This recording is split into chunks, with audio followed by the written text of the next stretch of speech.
आज का यह वीडियो एनसीईआरटी साइंस क्लास 8 से संबंधित है। इस वीडियो में क्लास 8 साइंस के चैप्टर 11 बल तथा दाब के बारे में हम पढ़ेंगे।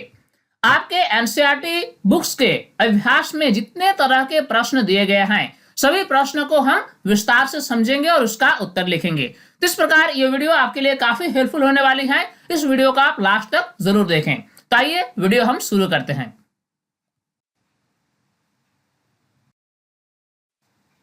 अभ्यास का पहला प्रश्न है, धक्के या खिंचाव के द्वारा वस्तुओं की गति की अवस्था में परिवर्तन के दो दो उदाहरण दीजिए।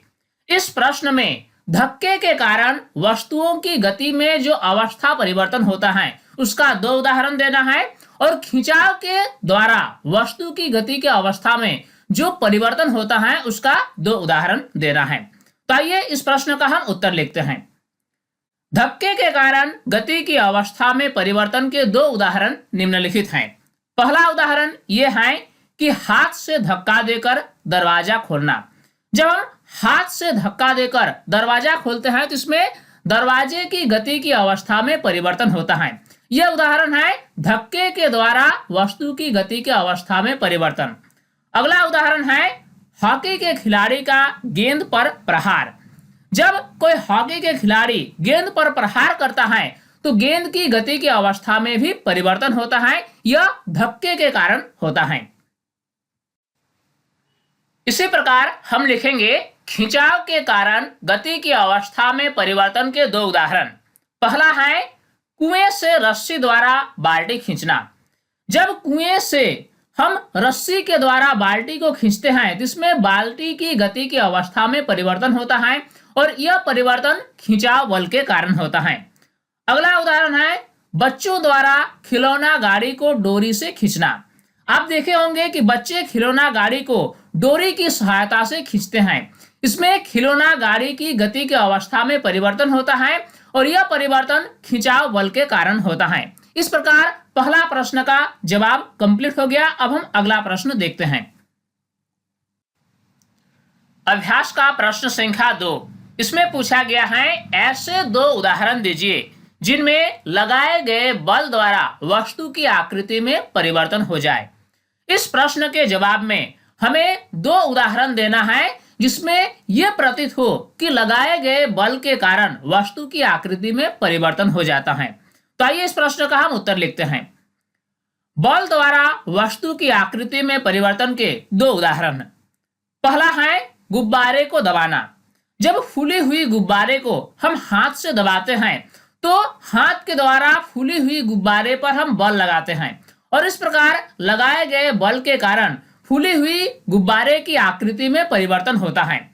अगला उदाहरण है रबर की गेंद को दोनों हाथों से दबाना।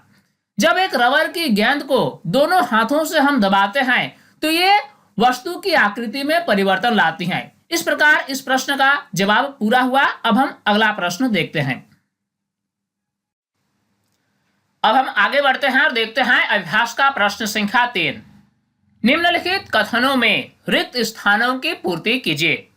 पहला है कुएं से पानी निकालते समय हमें रस्सी को डैश पड़ता है। इसमें खाली स्थान को हमें सही शब्द के द्वारा भरना है।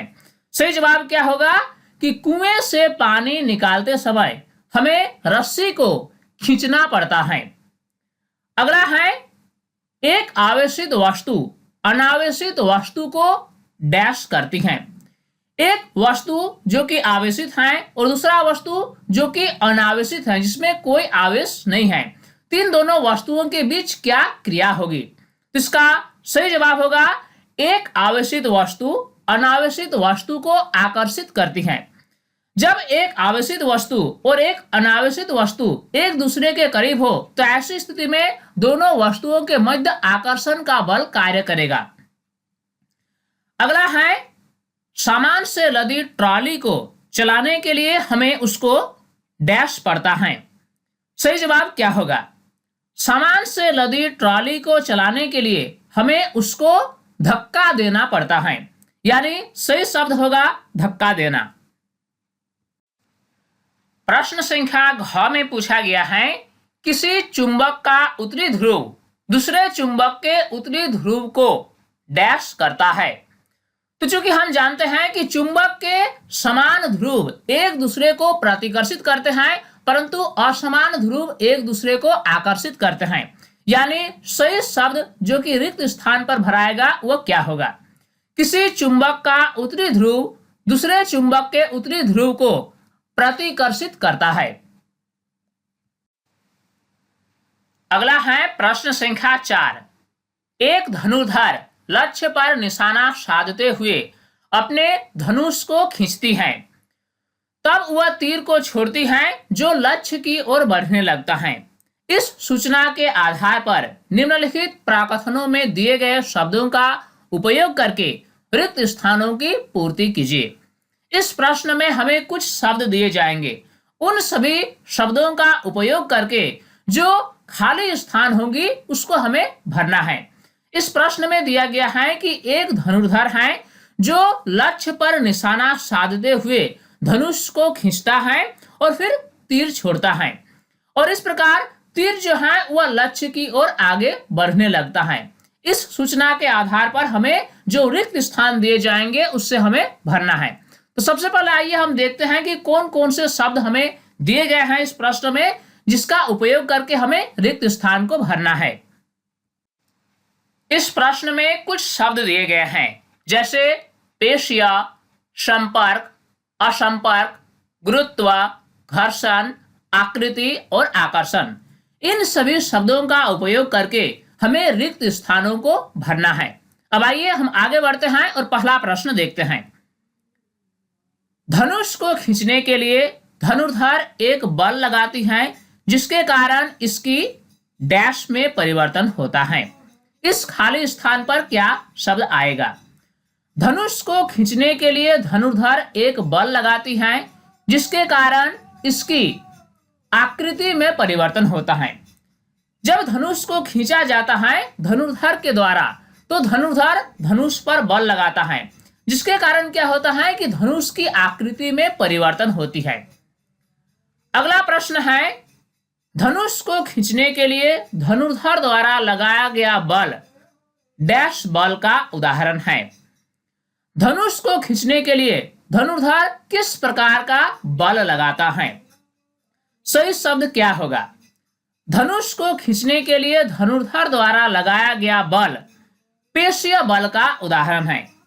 जो बल हमारी मांसपेशियों के द्वारा लगाया जाता है इससे पेशीय बल कहा जाता है। धनुष को खींचने के लिए धनुर्धर ने जो बल का प्रयोग किया वह उनकी मांसपेशियों के द्वारा ही लगाया गया, यानी यह बल पेशीय बल का ही उदाहरण है। इसी प्रकार प्रश्न संख्या ग में पूछा गया है, तीर की गति की अवस्था में परिवर्तन के लिए उत्तरदायी बल का प्रकार डैश बल का उदाहरण है। जब धनुर्धर तीर को धनुष से छोड़ता है तो तीर की गति की अवस्था में परिवर्तन होता है। तीर की गति की अवस्था में परिवर्तन के लिए उत्तरदायी बल का प्रकार क्या है? सही शब्द क्या भराएगा? तो इसको हम ऐसे करेंगे कि तीर की गति की अवस्था में परिवर्तन के लिए उत्तरदायी बल का प्रकार संपर्क बल का उदाहरण है। यानी तीर पर जो बल लगता है वह संपर्क बल लगता है। धनुष की डोरी के द्वारा तीर पर बल लगाया जाता है और यह बल आपसी संपर्क के कारण लगता है, यानी यह बल संपर्क बल का उदाहरण है। अगला प्रश्न है, जब तीर लक्ष्य की ओर गति करता है तो इस पर लगने वाले बल डैश तथा वायु के डैश के कारण होता है। इस प्रश्न में दो खाली स्थान दिए गए हैं और दोनों खाली स्थानों को हमें सही शब्द द्वारा भरना है। जब तीर लक्ष्य की ओर गति करता है तो इस पर लगने वाले बल गुरुत्व तथा वायु के घर्षण के कारण होते हैं। कहने का मतलब यह होता है कि जब तीर को छोड़ा जाता है और तीर लक्ष्य की ओर गति करता है, इस समय तीर पर कौन कौन सा बल लगता है? इस समय तीर पर दो बल लगता है। पहला बल तो ये कि पृथ्वी तीर को नीचे की ओर खींचती है जिससे गुरुत्व बल कहा जाता है। दूसरा बल यह है कि वायु का घर्षण का सामना भी तीर को करना पड़ता है, क्योंकि तीर वायु में गतिशील हैं और जब भी कोई वस्तु वायु में गतिशील होती है तो वायु के धक्के को भी सहन करना पड़ता है। यानी इसमें दो बल कार्य करता है, पहला है गुरुत्व बल और दूसरा है घर्षण बल। अब हम आगे बढ़ते हैं और देखते हैं प्रश्न संख्या 5। इसमें लिखा गया है निम्न स्थितियों में बल लगाने वाले कारक तथा जिस वस्तु पर बल लग रहा है उनको पहचानिए। प्रत्येक स्थिति में जिस रूप में बल का प्रभाव दिखाई दे रहा है उससे भी बताइए। इस प्रश्न में हमें क्या करना है कि जो हमें सिचुएशन दिया जाएगा, जो भी प्रश्न दिया जाएगा, इसमें हमें पता करना है कि बल लगाने वाले कारक क्या हैं, किस वस्तु पर बल लग रहा है और प्रत्येक स्थिति में जिस रूप में बल का प्रभाव दिखाई दे रहा है ये हमें चिन्हित करना है। तो आइए आगे बढ़ते हैं और इस प्रश्न का पहला प्रश्न देखते हैं। प्रश्न क, रस निकालने के लिए नींबू के टुकड़ों को अंगुलियों से दबाना। जब रस को निकालने के लिए नींबू के टुकड़ों को अंगुलियों से दबाया जाता है तो इस स्थिति में बल लगाने का कारक क्या है, किस वस्तु पर बल लग रहा है और बल का प्रभाव क्या है ये हमें लिखना है। तो आइए इस प्रश्न का हम उत्तर लिखते हैं। उत्तर में हमें तीन चीज लिखना है। पहला है बल का कारक क्या है, किस वस्तु पर बल लग रहा है और बल का प्रभाव क्या है। तो बल का जो कारक है वह है उंगलियों की मांसपेशियां, क्योंकि अंगुलियों की मांसपेशियों के द्वारा ही नींबू के टुकड़े पर बल लगाया जाता है, यानी इस पर पेशीय बल लगाया जाता है। जिस वस्तु पर बल लग रहा है यानी बल किस वस्तु पर लग रहा है, तो बल लग रहा है नींबू के टुकड़े पर। इसके बाद हमें बताना है कि बल का प्रभाव क्या है, यानी जब बल को लगाया जाता है तो क्या परिणाम सामने आती है। तो इससे यह होता है कि नींबू की आकृति में परिवर्तन से रस का निकलना। जब नींबू के टुकड़े पर अंगुलियों से बल लगाया जाता है तो नींबू की आकृति में परिवर्तन होता है, जिसके कारण नींबू के टुकड़े से रस बाहर निकलता है। इसी प्रकार प्रश्न ख में है दंत मंजन की ट्यूब से पेस्ट बाहर निकालना। इस स्थिति में हमें पता करना है कि बल का कारक क्या है, बल किस वस्तु पर लग रहा है और बल का प्रभाव क्या है। सबसे पहली बात कि बल का कारक क्या है। बल का कारक है अंगुलियों की मांसपेशियां। दंत मंजन की ट्यूब से पेस्ट को बाहर निकालने के लिए अंगुलियों से दबाव डाला जाता है, यानी बल का जो कारक है वह अंगुलियों की मांसपेशियां हैं, अर्थात पेशीय बल हैं। जिस वस्तु पर बल लग रहा है यानी बल किस वस्तु पर लग रहा है, बल लग रहा है दंत मंजन की ट्यूब पर। बल का प्रभाव क्या है, जब दंत मंजन की ट्यूब पर बल लगाया जाता है तो क्या होता है, ट्यूब की आकृति में परिवर्तन से पेस्ट का बाहर निकलना। जब बल लगाया जाता है तो ट्यूब की आकृति में परिवर्तन होता है और इसके कारण पेस्ट बाहर निकलता है। अगला है प्रश्न ग, दीवार में लगे हुए हुक से लटकी कमानी के दूसरे सिरे पर लटका एक भार।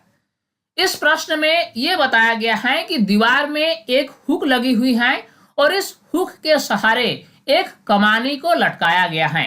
कमानी के दूसरे सिरे पर एक भार को लटकाया गया है। इसमें हमें पता करना है कि बल का कारक क्या है, किस वस्तु पर बल लग रहा है और बल का प्रभाव क्या है। सबसे पहली बात कि कारक है लटका हुआ भार।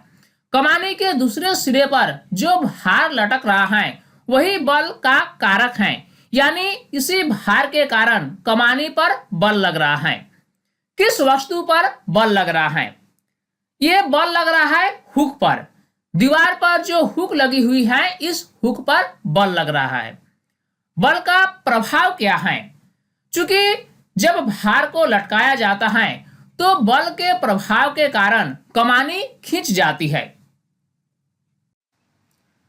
अगला है प्रश्न घ, ऊंची कूद करते समय एक खिलाड़ी द्वारा एक निश्चित ऊंचाई की छड़ यानी बाधा को पार करना। जब एक खिलाड़ी ऊंची कूद लगाकर एक बाधा को पार करता है तो इस स्थिति में हमें पता करना है कि बल का कारक क्या है, किस वस्तु पर बल लग रहा है और बल का प्रभाव क्या है। अगर हम बल के कारक की बात करें तो बल का कारक है खिलाड़ी का दौड़ना और छलांग लगाना। चूंकि इसमें जो बल लगता है, जिस बल के कारण खिलाड़ी का पूरा शरीर एक ऊंची बाधा को पार करता है, वह बल का कारक है पैर की मांसपेशियां अर्थात खिलाड़ी का दौड़ना और छलांग लगाना। बल किस वस्तु पर लग रहा है? बल लग रहा है टांगों पर, फेफड़े पर और हृदय पर। बल का प्रभाव क्या है? बल का प्रभाव यह है कि बल लगाने के कारण खिलाड़ी ऊंची बाधा को पार करता है, यानी ऊंचाई को पार करता है। अब हम आगे बढ़ेंगे और देखेंगे प्रश्न संख्या 6।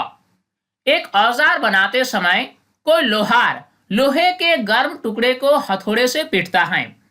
पीटने के कारण लगने वाला बल लोहे के टुकड़े को किस प्रकार प्रभावित करता है? जब एक लोहार औजार बनाता है तो लोहे के गर्म टुकड़े को वह हथौड़े से पीटता है। तो इस प्रकार के पीटने से लोहे के टुकड़े पर क्या प्रभाव पड़ता है, ये हमें बताना है।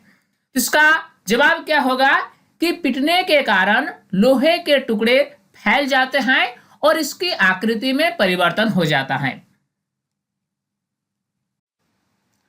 अभ्यास का अगला प्रश्न है प्रश्न संख्या 7। एक फुलाए हुए गुब्बारे को संश्लेषित कपड़े के टुकड़े से रगड़कर एक दीवार पर दबाया गया। यह देखा गया कि गुब्बारा दीवार से चिपक जाता है। दीवार तथा गुब्बारे के बीच आकर्षण के लिए उत्तरदायी बल का नाम बताइए। इस प्रश्न में यह बताया गया है कि एक फूली हुई गुब्बारे हैं, इसको संश्लेषित कपड़े से रगड़ा जाता है। रगड़ने के बाद गुब्बारे को एक दीवार पर दबाया जाता है। दबाने के बाद यह देखा जाता है कि गुब्बारा दीवार से चिपक जाता है। दीवार तथा गुब्बारे के बीच कौन सा आकर्षण बल कार्य करता है, इसका नाम हमें इस प्रश्न के जवाब में बताना है। तो आपने स्थिर वैद्युत बल का नाम सुना होगा। ये एक ऐसा बल है जो दो विभिन्न प्रकार के आवेशों के मध्य लगता है या फिर एक आवेशित वस्तु और एक अनावेशित वस्तु के मध्य लगता है। जब गुब्बारे को संश्लेषित कपड़े से रगड़ा जाता है तो कपड़ा और गुब्बारा दोनों आवेशित हो जाता है और इस प्रकार आवेशित गुब्बारा दीवार से आसानी से चिपक जाता है, क्योंकि यह आवेशित गुब्बारा दीवार को आकर्षित करता है। यानी आकर्षण के लिए जो उत्तरदायी बल है वह है स्थिर विद्युत बल। अब हम देखेंगे प्रश्न संख्या 8।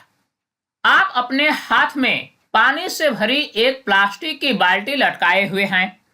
बाल्टी पर लगने वाले बलों के नाम बताइए। विचार विमर्श कीजिए कि बाल्टी पर लगने वाले बलों द्वारा इसकी गति की अवस्था में परिवर्तन क्यों नहीं होता। इस प्रश्न में यह बताया गया है कि आप कल्पना कीजिए कि आपने हाथ में पानी से भरी एक प्लास्टिक की बाल्टी को लटकाए हुए हैं। अब इस बाल्टी पर कितने प्रकार के बल लग रहा है, इन सभी बलों का नाम हमें इस प्रश्न के जवाब में लिखना है। साथ ही हमें यह भी बताना है कि इस बाल्टी पर जो बल लग रहा है, इन सभी बलों के कारण बाल्टी की गति की अवस्था में कोई परिवर्तन क्यों नहीं होता है। तो आइए इस प्रश्न का हम उत्तर लिखते हैं। बाल्टी पर निम्नलिखित दो बल लगते हैं। जब बाल्टी को आप हाथ से लटकाए हुए रहते हैं तो इसमें बाल्टी पर दो प्रकार का बल लगता है। पहला बल है गुरुत्व बल, जो नीचे की ओर लगता है। जैसा कि आप जानते हैं कि पृथ्वी प्रत्येक वस्तु को अपनी ओर खींचती है, जिससे गुरुत्व बल कहा जाता है। तो जब आप बाल्टी को पकड़े हुए होते हैं तो गुरुत्व बल नीचे की ओर लगता है, यानी पृथ्वी उस बाल्टी को अपनी ओर खींचती है। अगला जो बल है वह है पेशीय बल, जो ऊपर की ओर लगता है। एक बल तो नीचे की ओर लगता है, दूसरा बल है पेशीय बल, जो आपके हाथों के द्वारा लगाया जाता है और इसकी दिशा ऊपर की ओर होती है। यानी बाल्टी पर दो बल लगता है, एक नीचे की ओर और एक ऊपर की ओर। नीचे की ओर जो बल लगता है उससे गुरुत्व बल कहा जाता है और ऊपर की ओर जो बल लगता है जो आपके हाथों के द्वारा लगाया जाता है, यह पेशीय बल का उदाहरण है। ये दोनों बल परिमाण में बराबर तथा दिशा में विपरीत हैं। ये दो प्रकार का बल यानी गुरुत्व बल और पेशीय बल, इनकी परिमाण एक जैसी है परंतु इसकी दिशा विपरीत है। अतः हम कह सकते हैं कि नेट बल शून्य होने के कारण बाल्टी की गति की अवस्था में कोई परिवर्तन नहीं होता। चूंकि बाल्टी पर दो बल लगता है, एक ऊपर की ओर और एक नीचे की ओर, और दोनों बल का परिमाण एक समान है, अर्थात बाल्टी पर जो नेट बल लगेगा वह शून्य होगा। और इसी प्रकार नेट बल शून्य होने के कारण बाल्टी की गति की अवस्था में कोई परिवर्तन नहीं होता है। इस प्रकार इस प्रश्न का जवाब पूरा हुआ। अब हम अगला प्रश्न देखते हैं। अगला प्रश्न है प्रश्न संख्या 9। इसमें लिखा गया है किसी उपग्रह को इसकी कक्षा में प्रमुचित करने के लिए किसी रॉकेट को ऊपर की ओर प्रक्षेपित किया गया। प्रमोचन मंच को छोड़ने के तुरंत बाद रॉकेट पर लगने वाले दो बलों के नाम बताइए। जब किसी उपग्रह को इसकी कक्षा में प्रमुचित किया जाता है तो रॉकेट के सहायता से इससे ऊपर की ओर छोड़ा जाता है, और इस प्रकार प्रक्षेपित करने के बाद प्रमोचन मंच को जैसे ये रॉकेट छोड़ता है तो रॉकेट पर जो बल लगता है इनमें दो बलों का नाम हमें लिखना है। तो आइए इस प्रश्न का हम उत्तर लिखते हैं। रॉकेट पर लगने वाले दो बल निम्नलिखित हैं। पहला बल तो यह लगता है कि पृथ्वी का गुरुत्व बल। जैसे ही रॉकेट प्रमोचन मंच को छोड़ता है तो पृथ्वी का गुरुत्व बल तो लगेगा ही, यानी कोई भी वस्तु पृथ्वी की ओर आकर्षित होती है जिसे गुरुत्व बल कहा जाता है। यानी बल का पहला प्रकार है पृथ्वी का गुरुत्व बल। दूसरा बल है वायु द्वारा रॉकेट पर लगाया गया घर्षण बल। जब यह रॉकेट आगे की ओर गति करता है तो यह वायु के विरोध का सामना करता है, यानी वायु द्वारा रॉकेट पर लगाया गया घर्षण बल। इस प्रकार दोनों प्रकार का बल है, पहला है गुरुत्व बल और दूसरा है घर्षण बल। अब हम इस अभ्यास का अंतिम प्रश्न देखेंगे, प्रश्न संख्या 10। जब किसी ड्रॉपर के चंचू यानी नोजल को पानी में रखकर इसके बल्ब को दबाते हैं तो ड्रॉपर की वायु बुलबुलों के रूप में बाहर निकलती हुई दिखलाई देती है। बल्ब पर से दाब हटा लेने पर ड्रॉपर में पानी भर जाता है। ड्रॉपर में पानी के चढ़ने का कारण क्या है? आपने ये अनुभव किया होगा कि जब भी ड्रॉपर के नोजल को पानी में रखकर इसके बल्ब को दबाया जाता है तो ड्रॉपर में जो वायु होती है ये वायु पानी के अंदर बुलबुले के रूप में बाहर निकलती है। बल्ब पर से दाब जैसे ही हम हटा लेते हैं ड्रॉपर में पानी भर जाता है। तो इस प्रकार ड्रॉपर में जो पानी चढ़ता है इसका कारण हमें बताना है। इस प्रश्न के लिए पहला ऑप्शन दिया गया है पानी का दाब, पृथ्वी का गुरुत्व, रबर के बल्ब की आकृति, और अंतिम ऑप्शन दिया गया है वायुमंडलीय दाब। इस प्रश्न का सही जवाब होगा वायुमंडलीय दाब। वायुमंडलीय दाब के कारण ही जैसे ही हम बल्ब पर से दाब हटा लेते हैं ड्रॉपर में पानी भर जाता है, यानी सही जवाब होगा ऑप्शन घ। तो स्टूडेंट्स, इस वीडियो के माध्यम से हमने अभ्यास में दिए गए सभी प्रकार के प्रश्न को उसके उत्तर के साथ समझाने का प्रयास किया है। उम्मीद करता हूं इस वीडियो से आपने काफी कुछ सीखा होगा और ये वीडियो आपको काफी पसंद आई होगी। ये वीडियो आपको कैसा लगा आप हमें कमेंट सेक्शन में जरूर बताएं। साथ ही इस वीडियो को अगर अभी तक आप लाइक नहीं किए हैं तो इसको लाइक जरूर कर दें। अगर आप हमारे YouTube चैनल साइंस प्लेटफॉर्म को सब्सक्राइब नहीं किया है तो इसे अभी सब्सक्राइब कर लें और नोटिफिकेशन बेल को ऑन करके ऑल पर सिलेक्ट कर लें ताकि हर नए वीडियोस की जानकारी आपको मिलती रहे। स्टूडेंट्स, तब तक के लिए बाय।